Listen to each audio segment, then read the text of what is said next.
네. 진짜 간만이죠? 네. 제가 지금 공간의 특성상 제 목소리가 약간 울릴 수가 있습니다.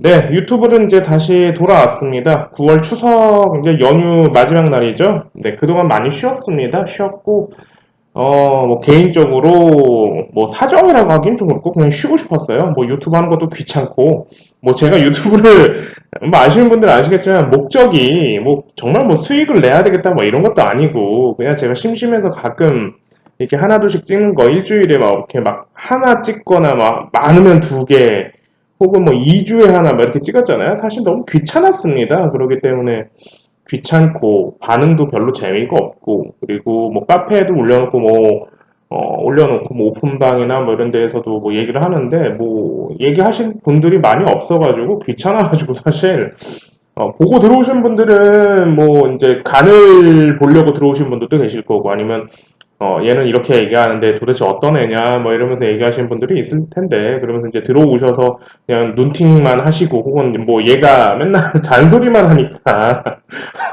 종목은 얘기하지 않고 잔소리만 하니까 맨날 공부해라 막 이런 잔소리만 하니까 뭐 그래서 이제 유튜브를 좀 한동안 쉬었어요. 그래서 카페 관리해주는 친구한테도 유튜브 좀 쉬겠다고 재미가 없다. 그리고 내가 이걸 왜 해야 되는지 모르겠다. 막 뭐 이런 얘기 했는데 좀 쉬다가 돌아왔습니다. 한 3, 4개월 만이죠. 네, 뭐 기다리셨던 분들도 계실 거고, 뭐 기다리실 거면 오픈방에 들어오셔가지고, 뭐 이런저런 담소나 나누자고 뭐 이렇게 했을 텐데, 뭐 그렇습니다. 그래서 관리하는 친구가 형 이제 좀 유튜브 좀 하면 안 될까? 막 이런 얘기 해가지고, 그래, 하나둘씩 이제 올리지 뭐, 이렇게 해서 이제 돌아왔습니다. 그렇습니다. 자, 잘들 살아 계셨나요? 재미가 없었죠, 증시가. 뭐, 7월, 개인적으로는 7월 초 중순까지 너무 좋았다가, 저도 이제 7월 말부터 8월 한 달간은 재미가 없었습니다. 진짜 재미없었어요. 뭐, 중간에 가는 게 계속 안 가니까, 가야 되는 것들이 안 가니까 너무 재미없는 장에서, 뭐, 한 달 동안 뭐 공부만 빡세게 하고, 뭐, 증시 뭐 하락한다 뭐 이런 얘기, 뭐 별로, 뭐 그런 얘기 하는데, 뭐 그냥 그렇게 보냈습니다. 그리고 이제 9월 추석 때까지 왔죠. 그러면서 이제 그 기점들을 저는 이제 교육방에서 그런 기점들로 봤어요. 삼성전자 이재용 부회장이 이제 나오고 나서 이제 미국을 가느냐, 추석 기점에서 미국을 가느냐 안 가느냐, 이거 다시 얘기가 나올 것 같고 개인적으로는 그리고 종전선언에 관해서 계속 얘기했습니다. 방향이 지금 모든 방향이 지금 다 종전선언으로 가고 있어요. 그리고 오늘 기사에서도 문 통령이 나와서 유엔에서 이제 또 종전선언 얘기를 꺼냈는데 그러면서 4자회담 얘기를 했었죠. 그래서 이게 이제 6자회담 쪽으로 이제 가는지도 봐주셔야 됩니다. 그래서 뭐 한국과 북한 그리고 이해 당사자의 관계들 미국과 중국 그리고 나서 이제 러시아와 일본까지 이제 6자회담 이런 식으로 나온지 봐야 되고 이제 결국에는 지원을 할 겁니다. 개인적으로는 대북 지원을 할 거예요. 뭐, 유엔 쪽으로 돌려서 하겠죠. 계속 유엔 걸고 넘어지는 거 보니까. 그래서, 뭐, 그리고 이제 그들의 이해 당사자의 관계들이 벌써 얘기가 어느 정도 나온 것 같아요. 종전선언에 관련해서. 그래서 오늘 문통령이 얘기한 게 괜히 얘기한 게 아니구나, 이런 생각을 했고요. 그리고 그런 식으로 이제 계속 증시 기점들에 대해서 얘기를 했을 거고. 그리고 이제 추석 지나서 남북연락 사무소 재개되는지 한번 보자고, 뭐 이런 얘기를 했을 건데, 뭐, 이렇게 계속 한 달 동안 준비하고 9월 이제 거의 말까지 왔네요. 그리고 이제 10월 이렇게 됐고 그러면서 이제 교육방은 계속 돌리고 있었고요. 그리고 오늘 헝다 관련해가지고 헝다그룹 관련해서 뭐 이런저런 얘기 나오는데 오늘 오픈방에서도 뭐 저런 얘기를 해드렸을 건데 헝다그룹이랑 우리나라 증시랑 저는 개인적으로 아무 관련이 없다고 봅니다.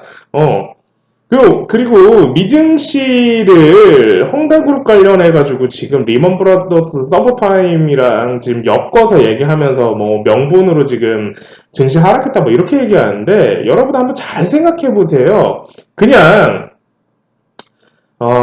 저는 그렇게 생각합니다. 보이는 대로 보고 정말 이렇게 얘기할게요. 보여주는 대로 보고 들려주는 대로 듣고 이야기하는 대로 믿는다라고 하면 여러분들 실력은 늘지 않아요. 개인 투자자는 정보가 없어요. 없는 위치에서 하는 게 맞아요. 그렇다고 치면 그들의 속내, 그들의 이야기를 어떤 방향으로 끌고 가는지에 대해서 우리가 생각해보고 연구해야 될 줄 아는데 그냥 뉴스에 나왔으니까 공포 분위기를 조성하니까 이런 식으로 간다라고 하면 사실 여러분들 실력은 늘지 않죠.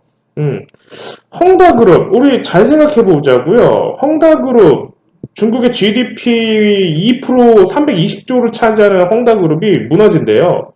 우와, 무섭다. 우와, 우리나라도 영향을 받겠네. 우와, 미국 증시 죽겠네. 이런 얘기를 엄청 많이 하죠. 응? 리먼 브라더스 사태랑 뭐 비슷하지 않을까. 뭐, 세계 경제가 다시 뭐, 어떻게 된다. 뭐, 미국 증시가 뭐 20% 조정이 온다. 뭐, 이런 얘기를 하는데, 여러분 생각해 보자고요. 그렇다고 치면은 아니 이게 난 너무 웃기던데. 왜 여러분들 왜 그럼 응? 상해 증신 죽지 않나요? 왜? 여러분 가만히 생각해 보세요. 상해 증신은 왜 안 죽어요? 아니 제가 아까 오픈방에서도 비유를 이렇게 드렸어요. 우리나라 예를 들어서 현대건설이 힐스테이트 뭐 현대건설 GS자이 뭐 이렇게 얘기하잖아요. 뭐 삼성레미안 힐스테이트가 현대건설 갑자기 뭐 이런저런 이야기가 나와서 부채가 뭐 320조가 나왔대요. 응? 그래서 투자자들이 다 현대건설 가가지고 돈 돌려달라 막 이러고 있어요. 그렇다고 치면 뭐가 영향받죠? 우리나라 증시 영향받습니다. 그죠? 이게 되게 상식적인 거잖아요. 그죠? 현대건설이 무너진대. 그렇다면 현대건설만 무너집니까? 거기에 연결되어 있는 싸그리 모든 기업들이 다 무너지겠죠. 이해 당사자들 관계들, 연결 짓고 있는 뭐 철강을 들어가려고 하는 뭐 현대건설이 무너진다면 당연히 현대 BNG 스텔이 무너지고 현대제철이 무너질 수도 있겠고, 그죠? 포스코도 무너지겠죠, 당연히. 영향을 받을 수밖에 없겠죠. 왜냐하면 현대건설이 뭐 철강을 뭐 만듭니까? 그렇지는 않잖아요. 콘크리트부터 이거 철강 뭐 다 그쪽에서 이제 갖고 와서 이제 하는 거니까 그럼 당연히 무너질 거고 그러면 거기에 있는 관련된 건자재 업체들, 목재 업체들도 싸그리 다 무너질 거고 왜? 아니 납품을 해줘야 되니 이 납품이 망가졌어.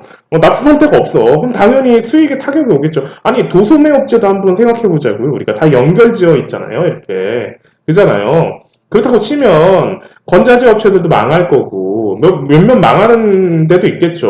뭐 독점으로 그쪽으로 뭐 계속 납품을 했다고 보면 당연히 타격이 보겠죠. 응? 제일 짧은 지식으로 그냥 얘기를 드리는 거예요. 그냥 좀 생각해 보자고요, 우리가. 그렇다고 치면 뭐 리모델링 업체도 죽을 텐데 그러면 우리나라 증시도 건설업 관련해서 대장주가 죽기 때문에 우리나라 증시도 죽는 거잖아요. 그럼 당연히 하락이 나오는 거잖아요. 뭐 조정까지는 아니더라도 뭐 하락 뭐 2, 3%뭐 코스피 지수 뭐 떨어진다 뭐 이런 얘기 할 거 아닙니까? 그잖아요. 근데 왜 상해 지수는 버팁니까? 왜 하락하지 않았죠? 헝다가 왜 무너진다고 하는데? 나 이게 너무 웃기던데? 근데 왜 상해 지수는 왜 저점이에요, 지금? 왜 저점에서 거래 걸리고 있나요? 응? 그쵸. 여러분들, 헝다가 죽는데 왜 미국 증시를 떨어지는 걸 왜 그쪽으로 명분 삼나요? 그럼 첫 번째는 상해 지수가 죽여야지. 그렇잖아요. 자, 그러면 미증시는 왜 죽었습니까? 미증시는 헝다 때문에 죽었습니까? 아니죠. 중국의 이런 지방자치단체들 땅덩어리가 크잖아요. 지방자치단체들 혹은 이제 중국에 관련된 책들을 많이 보시면 중국에서 가장 걱정하고 있는 게 중에 하나가 뭐냐면 지방자치단체들 혹은 기업들의 부패입니다. 횡령과 배임 횡령과 부패들이에요. 부패. 특히 건설에 관련돼서 유령도시 만들고 뭐 이런 것들이 있잖아요.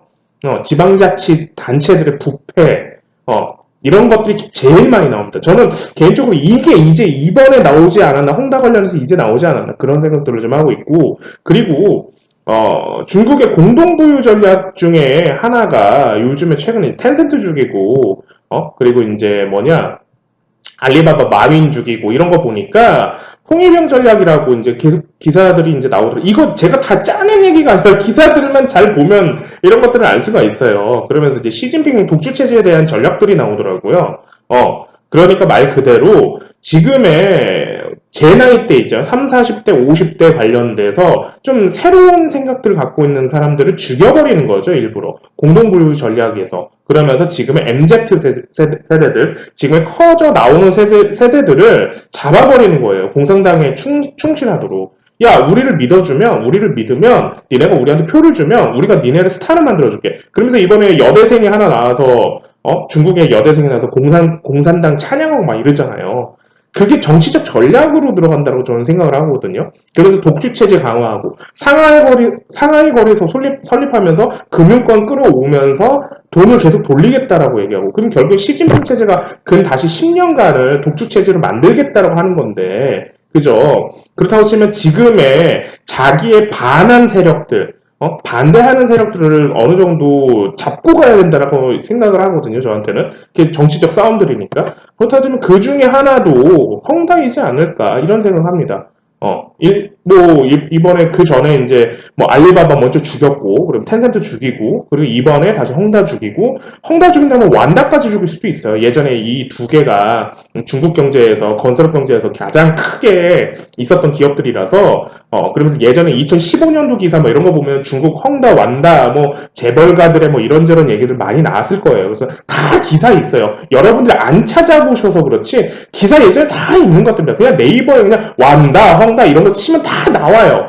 물론 거기서 이제 짜맞추기 해야 되는 것들은 계속 뉴스를 보고 이제 팩트 체크를 해줘야 되니까 이제 그런 전략들이 시진핑 전략들에서 들어가지 않았나 그런 생각을 해요. 그렇다고 치면 거기에서 지금 뭘 죽입니까? 마카오를 죽이고 있죠. 마카오 죽이고 있어요. 홍콩 잡으면서 마카오를 죽이고 있어요. 마카오는 누구 자본입니까, 지금? 미국 자본이죠. 미국 자본이에요, 지금. 미국 자본들의 집합체가 마카오인데, 라스베가스, 제2의 라스베가스 하면서, 그것 때문에 죽은 것 같은데, 저는. 미증시 죽인다라고 얘기하는 건 단순히 테이퍼링도 있겠지만 금리 인상 이런 것도 있겠지만 마카오 죽이니까 미국 자본 빠져나가고 항생 죽이고 그럼 거기에서 상해지수 올려버리겠다고 얘기하는 건데 금융을 한번 붙자라고 하는 것 같아요. 제 생각에는. 그걸 왜 헝다랑 연결짓는지 저는 개인적으로 이해를 가지 않아요. 아까도 얘기했지만 헝다가 죽으면 아니 상해지수가 죽어야 되잖아요. 이거 너무 상식적인 거잖아. 그잖아요.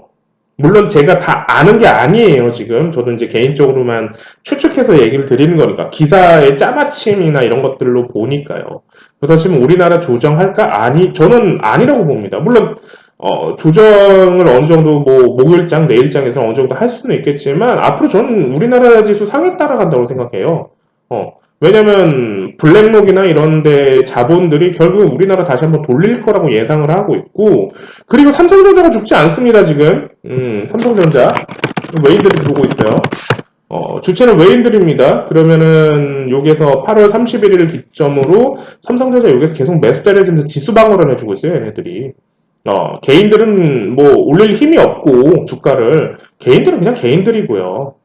여기에서 이제 기관이 얼마만큼 매도 해주냐 이것도 필요 없는 것 같아요. 그냥 외인들이 여기서 사 모으고 있다라고 얘기를 하는 건 그렇다고 치면 하나의 금융의 세력이나 혹은 단체들이 우리나라 여기서 삼성전자 올려버린다라고 얘기를 하는 건데 그렇다고 치면 여기서 정확히 얘기하면은 가격대로 얘기하면은 77,000원까지 왔던 거 제가 73,000원 막느냐 못 막느냐 싸움이라고 얘기했을 거고 예전에 저랑 오래 하셨던 분들 아시겠지만 73,000원 못 막으면 이제 69,000원까지 내려간다고 얘기했 했던 거 카페도 예전에 글 쓴 게 있을 겁니다. 정말 최악은 66,000원까지 내려갈 수 있다라는 거 73,000원은 막아준다고 하면은 여기서 거래 치면서 메인들이 막아준다고 하면은 이번에 83,000원, 84,000원까지 이번에 올릴 거예요. 그렇다지만 하이닉스 여기에서 12만원, 13만원까지 올려버린다라고 얘기를 하는 거고요. 그래서 카페에 제가 한 몇 주 전에 하이닉스 사세요 이런 얘기들을 아마 비슷하게 했을 겁니다. 이번에는 그죠?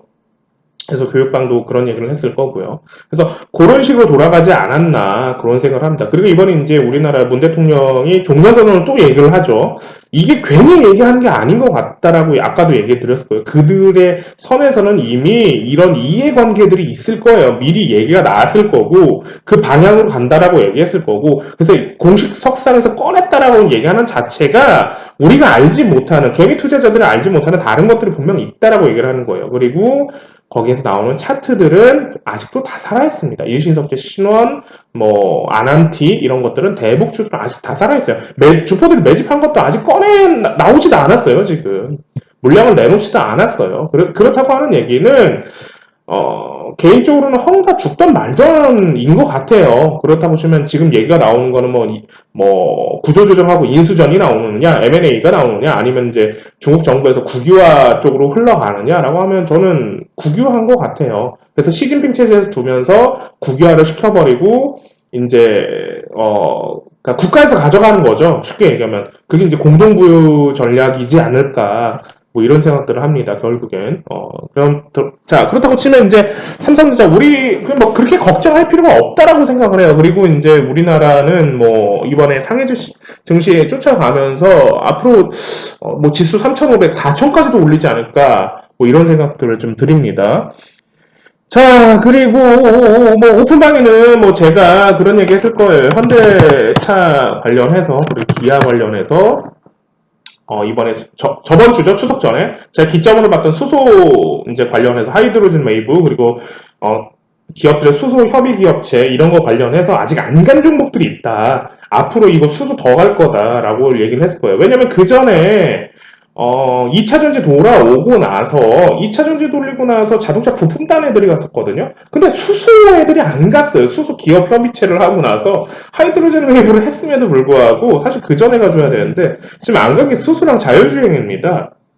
자율주행 반드시 이번에 나왔어야 돼요. 그리고 이번에 그 자율주행 기술들을 안다라고 하면은 보통 이제 우리가 알고 있는 SF 영화나 이런 데서 알고 있는 그 자율주행 기술은 5단계쯤인데 지금의 실제적으로 테슬라나 지금 현대나 들어가는 자율주행 기술은 2에서 2.5단계 기술들이에요. 그러면 이번에 하이드로젠 웨이브 하고 나서 수소 기업 협의체 하면서 이번에 나올 것들이 자율주행에서 3단계 이상의 것들이 지금 발표가 됐거든요. 근데 이런 것들이 아직 돌아가지 않았다라고 얘기하면은 그러면 2차 전지에서 에코프로 죽일 겁니다. 에코프로랑 에코프로벤 이 친구들을 죽이면 LNF랑 뭐 상신 EDP 하여튼 뭐 이런 것들이 전부 다 죽는다라고 얘기하는 거죠. 대주전자 재료. 그러면 2차 전지 이번에 죽이고 나서 그 다음에 이제 순환으로 돌아갈 게 수소 그리고 이제 자율주행 이런 쪽으로 돌아오지 않을까 이런 생각들을 해요. 그래서 요거 조금 보셔야 됩니다. 그래서 이거는 제가 수소 관련해서는 뭐 얘기하지 않을 건데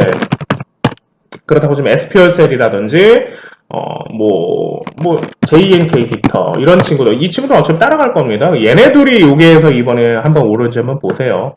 그리고 여기서 이제 GMB 코리아, EM 코리아 얘네들 어차피 따라갈 거고 얘네 하면서 전에 수소는 이미 하나가 먼저 돌아왔을 겁니다. 평화산업이 대장으로 돌아가는데 평화산업이 이제 초보자들이 하기에는 아주 힘든 자리들입니다. 그래서 별로 뭐 얘기하고 싶지는 않고 평화산업이 여기서 살린지 안 살린지 그 포인트만 먼저 보시면 될 것 같고요.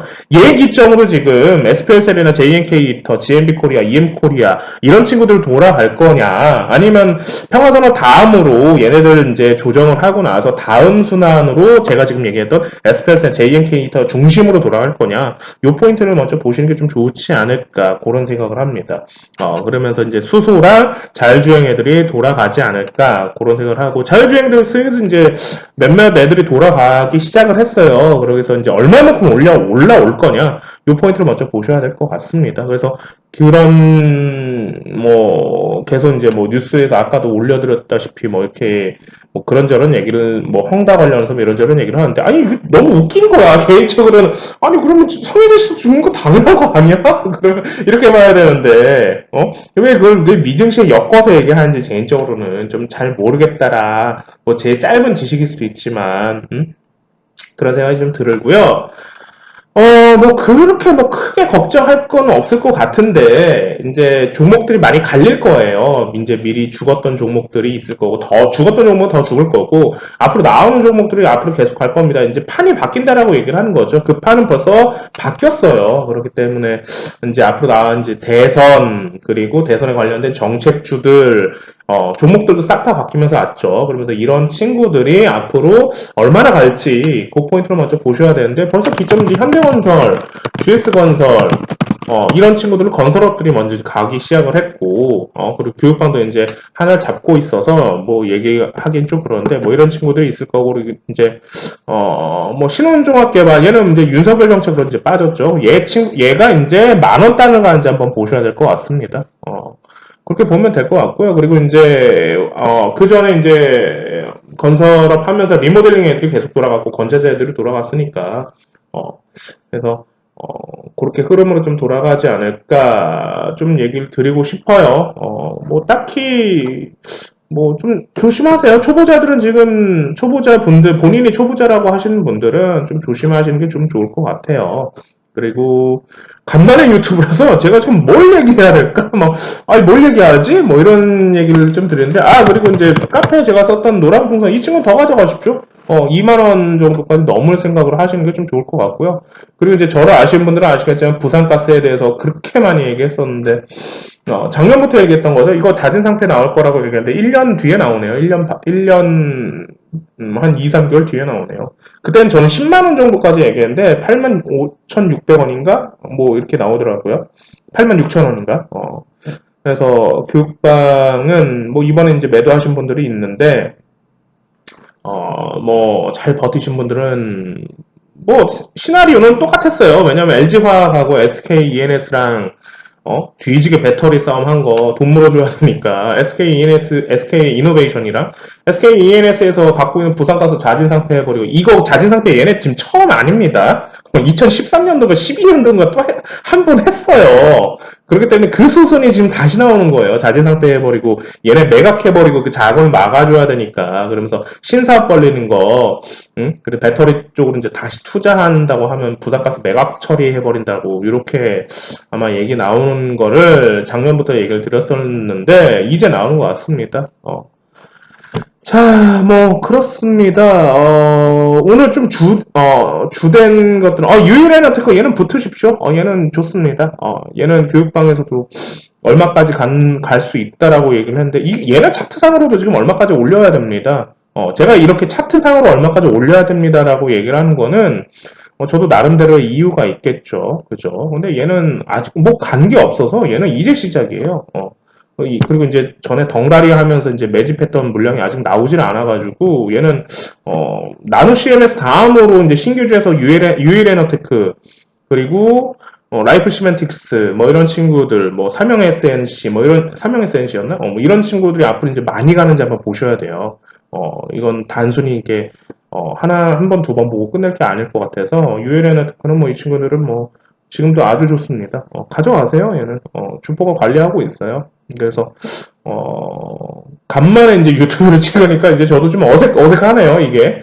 그죠? 그래서 오늘 중심이 사실 뭘 얘기를 해드리고 싶으면 뭐 별로 걱정할 게 없다. 앞으로는 뭐 증시 자체는 뭐 계속 외인들이 들어올 거고 외인들이 복구하는 장으로 가지 않을까 저도 블랙록 애들이나 뭐 다른 이제 헤지펀드나 이런 사모펀드나 애들이 들어와서 한국을 뭐 그냥 그 ATM기처럼 돌리는 장이 되지 않을까. 그렇다고 치면 우리나라 먹을 게 되게 많아지거든요. 개인적으로 저는 그걸 좋아하는 편이고 결국엔 그때도 실력이 있는 사람이 그걸 쫓아가면서 먹을 거니까요. 그래서 항상 당부드리고 싶은 건 아까도 뭐 오픈방에서 얘기했지만 아까도 오픈방에서 얘기했고 아까 제 초반에도 얘기했지만 보여주는 대로 여러분은 보지 마시고요. 들려주는 대로 듣지 마세요. 이야기하는 대로 믿지 마시고요. 그 안에 어느 누군가는 이득을 보고 있고 어느 누군가는 그 안에 다른 계략들이 숨어 있다라고 얘기를 하는 거죠. 그래서 제가 아까 뭐 그런 얘기를 했는데 지금의 전쟁은요, 총포 가지고 하는 전쟁보다 이런 전쟁들이 훨씬 더 많습니다. 다수로 일어나고 있고, 실제로 우리 눈에 보이지 않지만 전쟁들이 일어나고 있어요. 금융과 금융의 전쟁. 그러니까 말 그대로 하나의 단체들에 대한 돈을 만들어서 나라를 죽이기도 하고, 기업을 죽이기도 합니다. 그러면서 ESG 관련해서도 얘기를 드렸을 거고, ESG가 너무 급작스럽게 나왔죠? 여러분들이 ESG를 많이 들어보셨나요? 근데 이상하게 어느 순간부터 2020년, 2021년 하면서 ESG 관련해서 막 얘기 나오지 않아요? 제가 어렸을 때는 프레온가스가 오존층을 파괴한다고 막 얘기하는데 그거 지금 나오나요? 얘기? 그거 요즘 애들한테 가르치세요, 여러분들? 아니잖아요. 그죠?